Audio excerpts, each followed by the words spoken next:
If you're still suffering with water, refilling troughs, washing troughs, running after workers to refill the troughs and wash them, we have gone past that. Sometimes we are invited on farms that have already installed this and they end up having to buy everything afresh. We are trying to tell farmers, if you're going to do farming, assume you're spending 10,000 a week just wastage. That means in a month it is around 40,000. And if you take it 6 months or 12 months a year, that could be something like 400,000. One of the silent profit killers in poultry farming is wastage, often caused by our reluctance to invest in modern poultry equipment.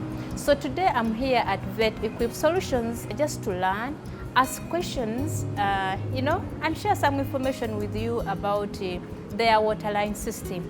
But before we dive into that, beside me is Mr. Andrew. So he's going to give us some information or some enlightenment on why we are actually making losses by sticking to those outdated equipments. Mr. Andrew. Yes, please. Welcome to the channel.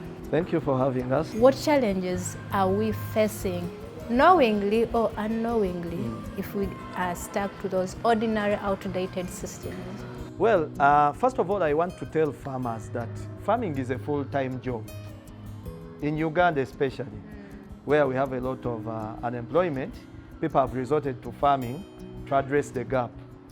But you find that being a full-time job, it is actually engaging. You find a farmer having to do almost everything, right from booking the birds, going to pick the birds wherever they book them, brooding, going to the market to pick the feeds, running after buyers in the market. You find them almost doing everything. And in the end, they become inefficient or they lose out money on wastage, disease, human resource gaps or inefficiencies. So as Vet Equip Solution, we are coming in as a partner, first of all, to help farmers in areas, especially to do with water, and address that issue permanently on their farms. So what we are doing is we are automating water in houses.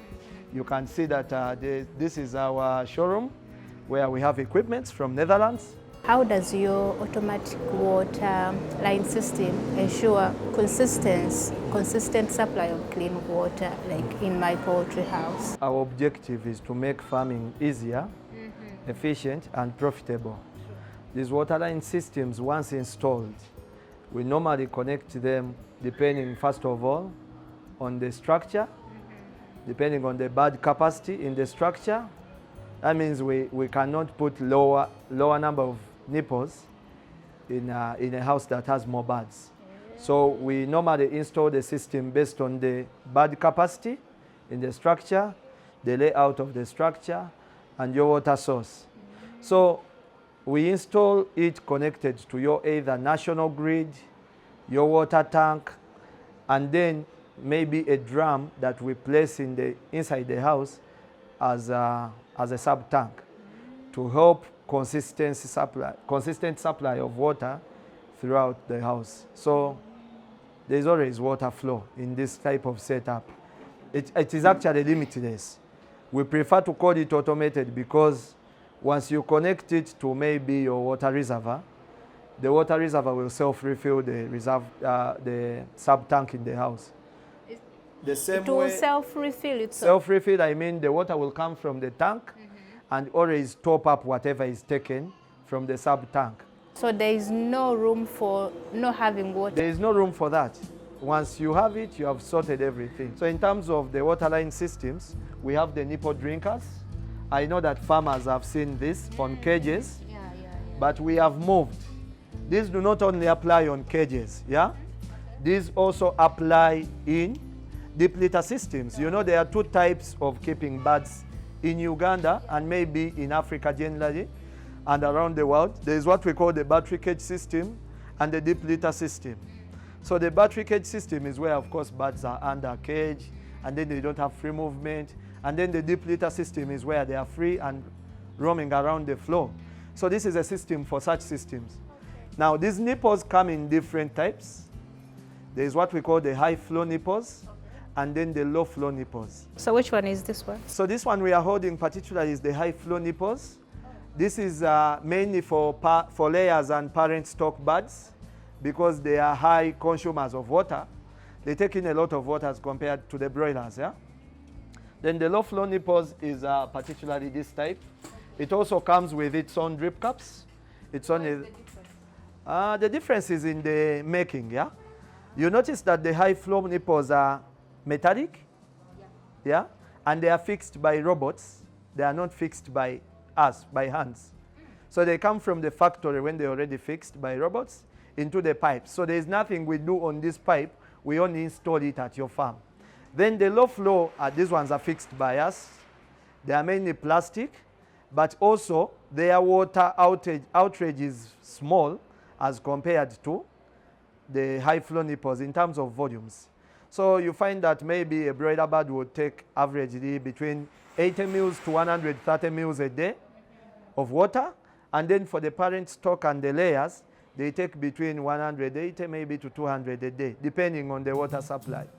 So nipples is the latest technology of feeding your birds with water for all modern farmers. Can these water, like the way you have... The pipes? Yeah, the pipes. Yeah. Can they be adjusted to accommodate the birds at different growth stages?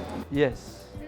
The pipes can be adjusted if you're using the fully automated system. But in the event that you're not able to install this system, then we have to put a fixed height where you can easily adapt the system maybe from brooding until point of sale or point of lay.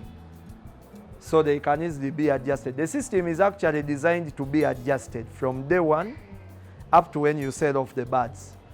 We only improvise the locally customized system that is fixed at a given height because we noticed most of our farmers could not afford the fully automated one. So this is like the Ugandan way of doing things. Okay. But what we are minding about is addressing the challenge that the farmers could be facing.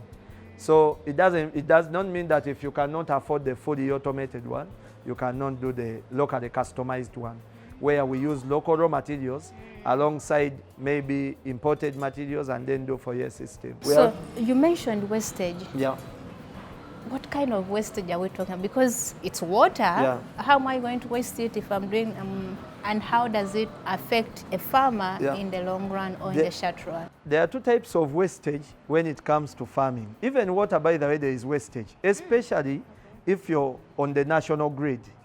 I mean, if you're paying water through National Water and Sewerage Corporation, if you're spilling water in liters, which you may not be able to quantify it, but assume you have a farm of maybe 5,000, and every day the guys at the farm or your workers are wasting maybe 10 jerrycans of water.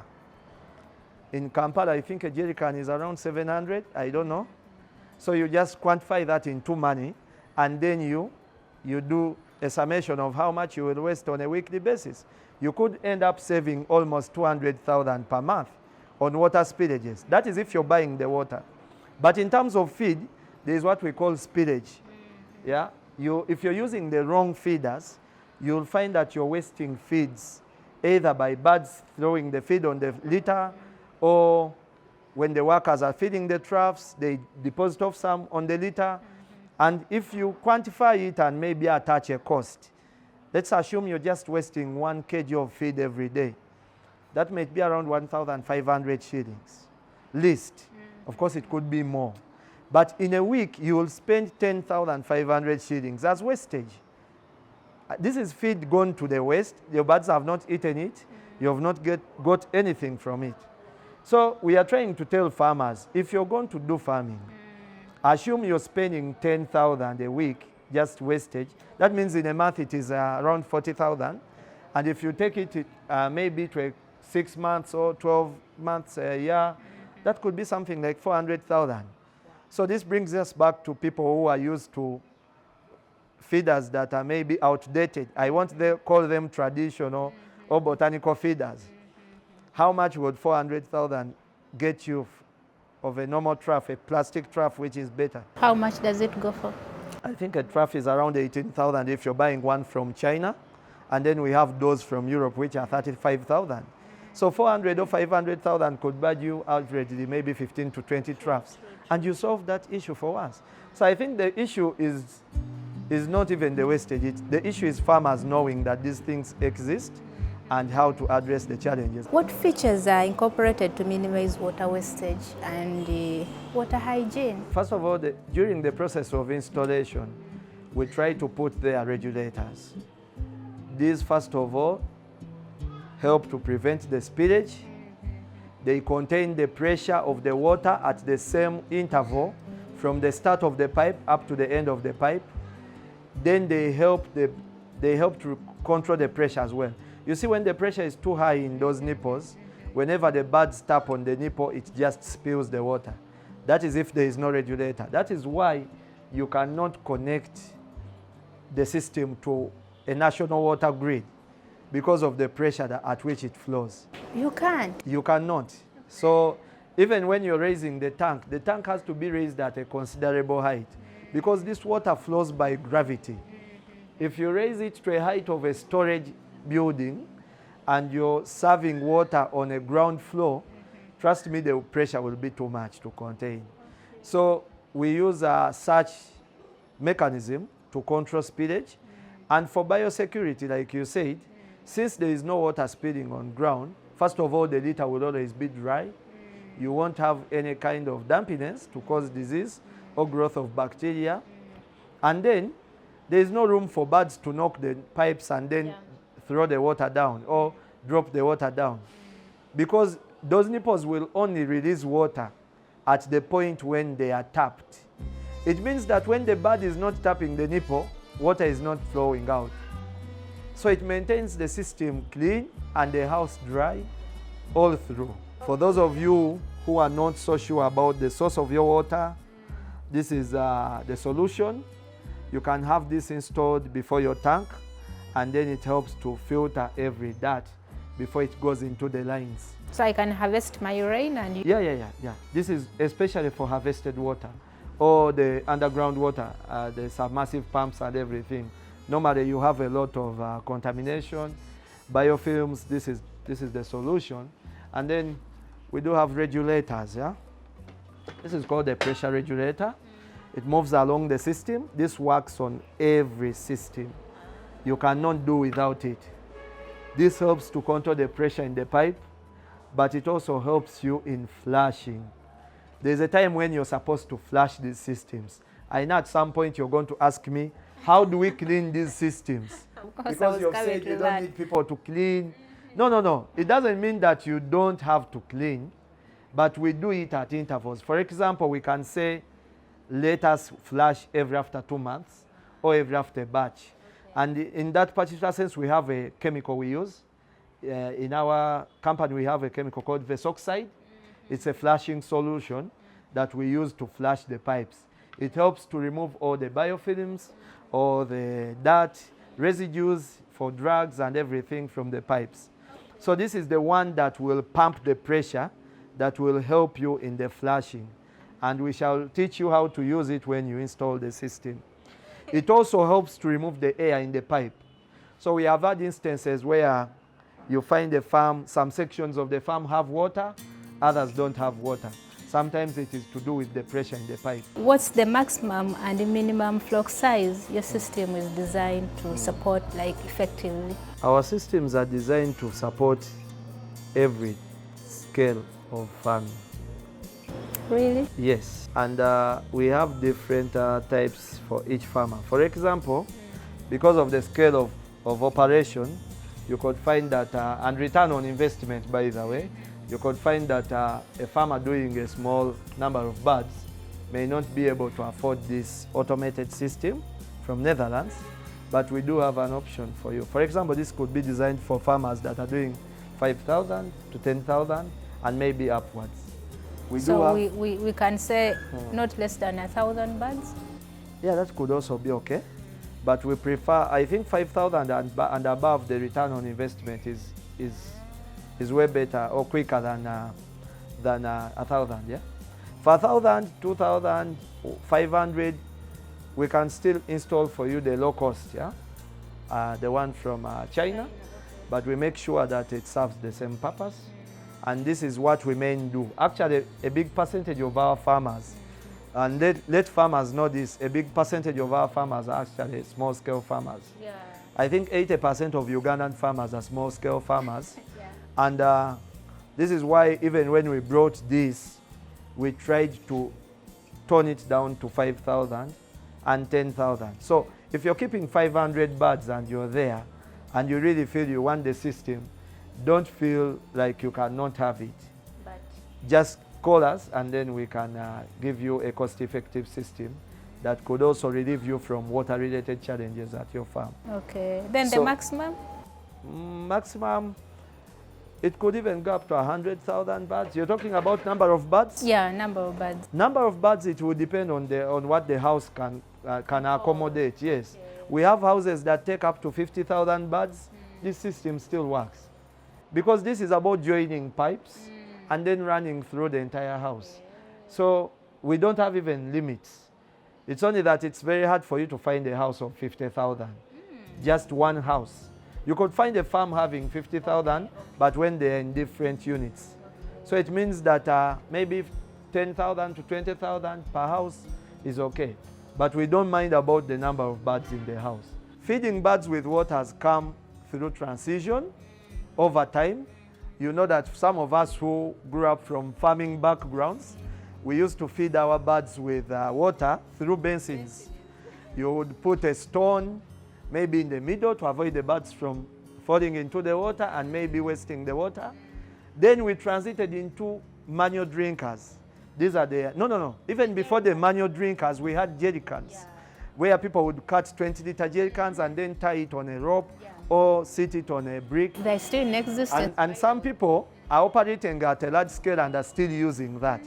We kindly advise you to embrace technology before technology leaves you. Yeah? So from jerry cans, we went into the manual drinkers, which you flip around, refill all the time, have to wash. Then whenever they get halfway empty, the birds are able to knock them and then they pour water in the houses. We have left all that behind. From the manual drinkers, we went into the automatic drinkers. That is the bell-bottom automatic drinkers. So this is what we call a bell-bottom automatic drinker, or bell-shaped. You see it's in form of a bell. And you're saying we are past this one? We are past this. So just know that there are things so many have people changed. still using this one. Well, maybe they know or they don't know, but now the good thing is you're here, and we are here to show them what is really trending, yeah? So this is also an automated drinker. But as you notice, you cannot pour water here. You have to connect it to a pipe, a running pipe that is normally passing above the house. And then there is a rubber tube that is connected on this part. And then you will have water refilling by itself. So this saved most of the problems of the jerry cans, the basins, and the manual drinkers. But still people found some challenges with them, especially if you're buying poor quality automatic drinkers. This is a Giordano from Italy. This is a different concept, and it is really efficient. Most of the parent stock farms are using this. So we decided to bring this type for our Ugandan farmers, for those who cannot afford the latest technology. But it still had some issues on some farms, whereby some birds, when they grow big in size, they would still knock the drinker, and then you have some spillages. For some brands that are coming from Asia, their tubes are always beaten by rats, and then you have to replace them all the time. So there is a rubber tube that normally connects to the main line, the grid running through the house. So you find yourself replacing all the time. So from this automatic drinker, we now had to jump into nipples, embrace technology. So the nipples is the latest technology or version of giving your birds with water. But then you will notice that whatever you need in this Bell automatic drinker has been summarized into one small component called a nipple. Yeah? So first of all, it is fully automated. It runs with water 24/7. You don't have to clean it. It doesn't cause any spillages. And then it doesn't take a lot of space. So there is a question you were asking me, how do birds get to know that there is water on a nipple. Now, research has it that birds prefer to take water in form of droplets than actually when it converges in one space or one place. Are you sure? I don't know, have you ever entered a poultry house with a jerry can of water? Yeah. Have you noticed that whenever you're refilling your troughs, birds are actually pecking water on the jerry cans? That's right. So this is the same concept. And the reason why we raise it at maybe 60 degrees or 45 degrees is to allow the bird spend more time on a nipple than when it would spend on a manual drinker or an automated drinker. So you see when birds are tapping this nipple, first of all, the bright colors we use, they attract the birds to come there and take water. Birds are naturally attracted to bright colors. This is why you've never bought a black feeder. Or for those who are doing farming, this is why you don't see dull colors in poultry equipments. Most of our equipments are either red, white, yellow, lime green, orange, because birds are specifically attracted to bright colors. For this nipple here, it also has an added feature whereby it holds a droplet of water for almost 40 to 30 minutes without falling. Yeah? Yes. The mechanism is that it can hold water here, a droplet, without falling for almost 30 to 40 minutes. That is if you have the right nipple. Because like I told you, the market is filled with a lot of junk. And if you don't deal with the right people, definitely you will have to first pay what we call school fees. So this droplet will automatically attract a bird to go and peck it. And whenever it pecks it, more droplets are released. So this is why the bird is able to stay there longer. In a sense, it will be like it's playing around, but when actually it's taking in more water. So research has it that when a bird is actually taking from a nipple, it takes in more water as compared when it has to bend its head on this type of drinker and then lift its neck to take in the water. So here it gets tired easily. Whenever it takes water from a drinker that it has to bend in, take the water, then swallow it, it takes a shorter time and then it goes away. Yeah. But when you have the nipples, you'll have the birds having enough water all the time. So this is the latest technology, and it is an improved version of all the drinkers we have had. Of course, there could be more smart coming drinkers on the way. We don't know what our suppliers are thinking about, but as far as I know, worldwide, most of the big farms are now using this to feed their birds with water. And it is efficient, unless someone doesn't know what they are doing on your farm. But I guarantee you that once you have this, then you will have almost all your water issues solved once and for all. Yeah. Anything you want to tell us about the pipes and all that? Yeah. These nipples also come with their specific details. You don't just install it on every type of pipe. For example, if I'm to show you this is because a square Ugandans, pipe. we are very creative. Yeah. I know people would want to run to Nakasero and then buy PVC or PPR pipes. They don't actually work on such nipples. Yeah. I'll just give you an example. This is a square pipe. And this one in Uganda, I think it's only us who have it. It's not even common on the market. So it comes with its own square nipples and the drip caps. These are called drip caps. They are supposed to, the purpose is to hold any spillages. In case there are 4 birds tapping one nipple at a go, because this nipple is normally installed at 360 degrees, it means that it can feed 4 birds at a go, but it feeds up to 13 birds in an hour's interval. Wow. So when we are installing the nipple, we take in a ratio of 10 birds per nipple at an hour's interval. So if you have 1,000 birds, most likely we are going to give you 100 nipples. There will be enough for you. So this drip cap here is to allow any droplets from spilling onto the ground or the litter, because you know once they spill, then it will cause some kind of dampiness, and that's a very good breeding ground for some coccidia or any other bacteria that could affect the birds. So this is the reason we put the drip caps for all deep litter settings. For the cages, it's okay because birds are not they are not standing on litter, so even if you have spillages, it can easily be contained. Yes. So the pipe is really specific to the type of nipple you're using. I would love to show you that this is a square pipe, as you have seen it, but also in the market we do have circular pipes, yeah, mainly from China. I'll show you, don't worry. This is a round pipe, yeah. So this is what we install mainly for those that cannot afford the European standard type of systems. We use the Chinese version, but we make sure that the quality gives them value for money that they are trying to install their systems for. So as you notice, these pipes have a very thin skin, yeah? Yeah.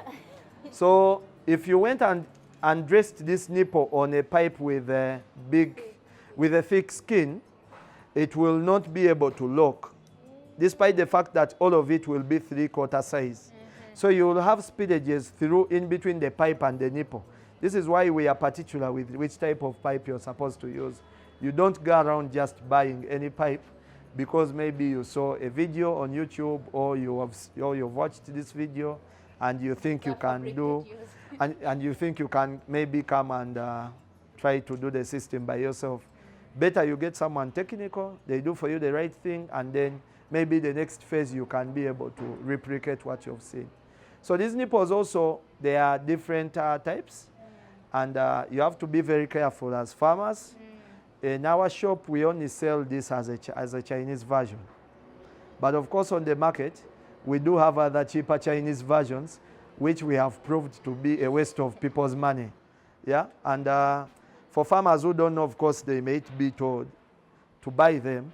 But for us, if you invite us to your farm, and these are the type of nipples you have. So these ones are... their quality is not good, but they also spill water a lot. Hey. So if you're going to install them in your system, you better be careful about what you're trying to buy. Yeah? Sometimes the ball valve is not good inside, and it allows spillages of water through the drip caps and the pipe and the nipple. Then these ones are very weak nipples, so I wouldn't recommend anyone to use them, especially if they are operating at a commercial scale. So I just brought these as samples for you to see the difference of good quality products and these ones on the market. Of course, those of you who are selling, it's no offense. We are talking from experience. Yeah. At least we don't only sell this, we also have a fully dedicated team that does the installation, maintenance and servicing. So we have been faced with a number of complaints. Sometimes we are invited on farms that have already installed this, and they end up having to buy everything afresh. So this is a cost that comes with price sensitivity. We know that our farmers are price sensitive, but we also want to caution you that in much as you're price sensitive, make sure that there is value for the money you're trying to save or to invest in. I wouldn't want to attach our name to such products. As Vetiquip, we don't deal in them. So we don't have these cheap nipples, but they are there on the market. We just want to warn you for those who are viewing. So that you can make an informed decision. Exactly. Yeah. Okay. So we have these metallic ones. Yes. They are different from this one. These metallic pipes run alongside the pipes from Netherlands. Yeah. So you notice that when you install this pipe in the house, the birds will not have to sit on the line of water. You know, birds love sleeping up on raised wood or any platform that is raised from the ground. So we normally attach a metallic pipe that runs just above these nipples, so that even if you have some birds sitting on top, they do not first of all affect the flow of water in the pipe, because you know this is plastic. If there are more than 100 birds on one pipe, definitely it will sag. But if you have a metallic pipe, they will be exerting the weight on the metallic pipe. And then the other point is they don't have to pull in the drip caps. So once you have the metallic pipe on top, most likely their body balance will be in the middle, so you will have them pulling on the sides and not in the drip cap. rather than when it's direct like this. Yeah. So this is the reason we have these metallic pipes. So it moves along the plastic pipes. Okay. Yeah. I'm seeing some gears there. These are called water gears, I would say, as you say, but they are not actually gears. These are part of the system that are used in installing the fully automated systems. We install this system in two ways. If one has the capacity to install the fully automated, we use these winches and pulleys to raise and lower down the pipes. If one does not have the resources to go this way, then we install the Chinese version, but which is fixed at a given height. So that means that the birds are only able to use that type of system when they are done with maybe brooding. But for this one, you can install it from day one. So this pulley basically raises the pipe that is normally suspended on a wire rope, this type of ropes, yeah? I don't know if you can see it, yeah? So we suspend on these wire ropes, and we call these cords in our technical language of installing, yeah? So we have the suspension cord, tension cord, and then the main cords, yeah? They are mainly ropes and wires that are supposed to raise the system. The pulleys run alongside these are winches, sorry. They run alongside the pulleys, and they guide the rope when it's moving up in air. So we install them at different spaces or intervals so that the rope does not sag around in air. So they are basically to make the system more efficient and easier to run. That means that you can raise a line of over 30 meters with this kind of system. So we can be here and raise a line up to the end of the building just by rolling it up or down depending on what you want. So the pulleys come in two types. This is a wall pulley. Yeah, it is normally put at the walls, or it's normally clamped at the walls, and then we have a ceiling pulley. So that means the other one, it can't be put in a new ordinary chicken house? Exactly. If you're going to go fully automated, we normally recommend that you have your house set to the standards. Bare minimum, like a standard poultry house. Of course, our farmers start farming with all types of resources. Yeah. They come up with wooden structures, makeshift structures made out of iron sheets. It would be hard for you to fix a pulley on an iron sheet. But if you have bricks, a wall kind of setup, then these are the systems for you. So this is why actually whenever we get maybe calls or inquiries or work, we do what we call a physical site assessment before coming up with a quotation for you. So the goal is not to just sell, but at least guide you, solve your water-related issue on the farm. These are all accessories of the system. These are clamps that help to hold the rope and hold it firmly. We do have the wall winch support. This is a wall winch support. Yes, and then we do have the joints. This is a joint for connecting the pipes together. Yeah, and each joint moves with a particular type of pipe. For example, this is a square joint. So it means it works on the square pipes. What's the initial investment? The initial investment? And the costs of maintenance? I think there's a reason why I'm smiling at that question. Because most of the people who call us, they start from that point actually. Oh, wow. They don't want to first know the system or to know what they are going into. All they want to hear is how much does it cost?